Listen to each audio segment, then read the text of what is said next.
비사업용 토지를 사업용 토지로 만드는 법. 이 시간에는 이러한 제목으로 세법에 대해서 살펴보는 시간을 갖도록 하겠습니다. 구독, 알람, 좋아요.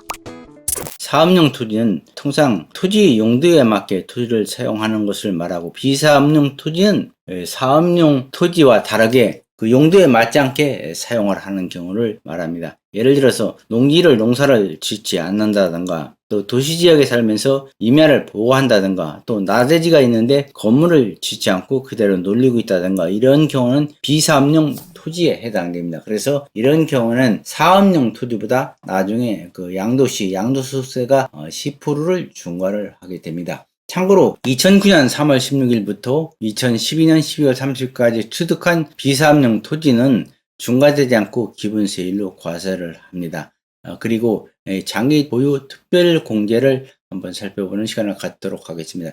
장기 보유 특별 공제는 1년에 2%씩, 예를 들어서 3년을 가지고 있었다면 6%를 이렇게 비사업용이든 사업용이든 그 세금을 공제해 주는 것을 말합니다. 예를 들어서 1년에 2%씩 총 15년 동안만 혜택이 됩니다. 그래서 15년 동안 2%씩이라면 30%를 공제를 받을 수 있으니까 30%까지를 더 비사업용이든 사업용이든 장기 보유 특별 공제로다가 오래 가지고 있으면 이렇게 나중에 세금 면에서 혜택을 준다는 이러한 이야기입니다. 그리고 이 보유기간 중 일정 기간을 이제 사용해야 예를 들어서 사업용으로 인정을 합니다. 매도하기 직전에 사업용으로만 사용했다고 해서 사업용으로 인정하는 것이 아니라, 예를 들어서 토지를 팔기 전에 3년 중에 2년을 그 목적에 맞게 사용했다든가, 5년 중 3년을 그 목적에 맞게 사용했다든가, 그래서 보유기간에 해당하는 그 기간의 60%를 직접 그 목적에 맞게 사용을 해야 이렇게 이제 사업용 토지로 인정을 받습니다. 사업용 토지로 인정받기 위한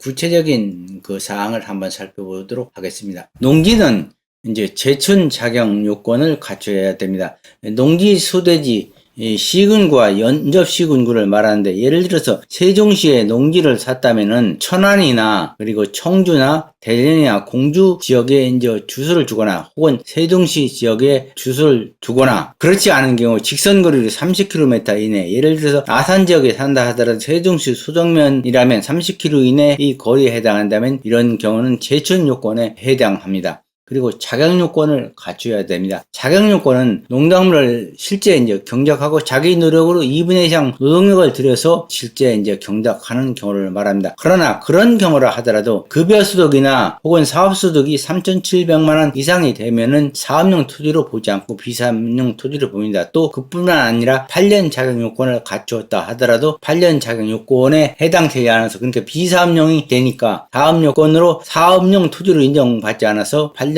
자격 요건의 혜택을 이렇게 누릴 수가 없게 됩니다. 임야는 임야 소대지에 주민등록이 되어 있으면은 일단 이것은 사업용 토지로 봅니다. 또 공익을 필요하거나 산림보호 육성을 위해서 필요한 임야는 사업용 토지로다가 이렇게 인정을 합니다. 대지는 재산세가 이제 비과세되거나 면제되는 토지, 혹은 재산세 별도 합산이나 분리 과세대상 토지, 뭐 기타 직접 관련이 있다고 인정할 만한 이유가 있는 토지 중 하나면 해당이 됩니다. 주택의 부속 토지는 주택 정착 면적의 5배를 말합니다. 통상 이것은 이제 도시지역이고, 도시지역에서는 5배니까 예를 들어서 그 주택 면적이 20평이라면 땅이 100평까지 5배, 100평까지만 부속 토지로 인정하고, 도시지역 밖에 농촌지역에서는 10배를 인정해 주니까, 예를 들어 농촌지역에 20평의 주택을 가지고 있다면 200평까지를 그 부속 토지로 인정을 해준다, 이런 얘기가 되겠습니다. 그 다음에 별당의 부속 토지는 건물 면적이 150평방미터 이내, 부속토지 면적이 660평방미터, 200평 미만입니다. 그리고 부속토지 기준시가가 2억 이하이고, 수도권 도시지역 지정지역 토지거래 허가구역을 제한 지역에 있는 별장이어야 합니다. 그러니까 그 수도권에 있거나 뭐 서울에 있거나 도시지역 이런 지역은 별장의 부속토지로 다 인정해 주지 않는다, 이러한 얘기가 되겠습니다. 또 상속농지는 상속 1년부터 5년 안에는 사업용 토지로 다 인정을 해줍니다. 또 주말농장은 1000평미터 미만의 경우는 사업용 토지로다가 인정을 해줍니다. 이 경우는 이제 그 주소지가 거기 아니더라 하더라도 이 경우는 1000평방미터 미만은 주말농장용으로다가 직접 사업용 토지로다가 직접 경영하는 걸로 인정을 해줍니다. 그리고 농지의 경우는 농지은행에 직접하게 작용하지 못하는 경우, 농지은행에 8년 이상 위탁하는 경우는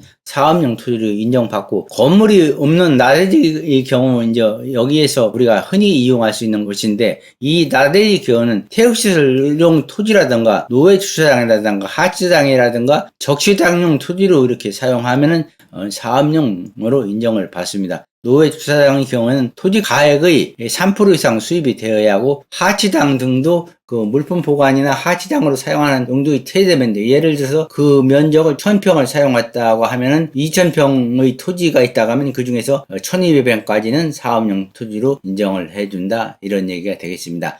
무조건 사업용으로 인정해주는 기간을 한번 보도록 하겠습니다. 토지 취득 후 법령에 따라 사용이 금지 또는 제한된 기간, 또 토지 취득 건축허가 제한되어 건축이 제한된 기간, 세 번째, 건축 목적으로 토지를 취득한 후 취득 후 2년 및 착공 이후 건설 중인 기간, 그리고 건물이 멸실되거나 철거된 경우도 건물이 멸실 철거된 날로부터 2년까지는 사업용 토지로 인정을 해줍니다. 2년 이상 사업에 사용한 토지를 휴폐업 또는 사업장을 이전하는 경우 휴폐업 사업장 이전일로부터 2년 동안도 이렇게 인정을 해줍니다. 그래서 이러한 그 여러 가지 그 강의 내용을 참고하셔서 나중에 양도시에는 양도소득세를 비사업용을 사업용으로 이렇게 만들려면 10% 이상 이렇게 세금의 혜택을 누릴 수가 있습니다. 그리고 취득비용은 취득세, 등기비용, 중개 수수료뿐만 아니라 계약서 작성 비용, 공증 비용, 그리고 양도소득세 작성 시 세무서에게 준 비용, 모든 이 비용을 양도 비용으로 공제를 받을 수가 있습니다. 이상으로 비사업용 토지와 사업용 토지, 그리고 장기 보유 특별 공제에 대해서 알아보는 시간을 가졌습니다. 이상으로 강의를 마치도록 하겠습니다.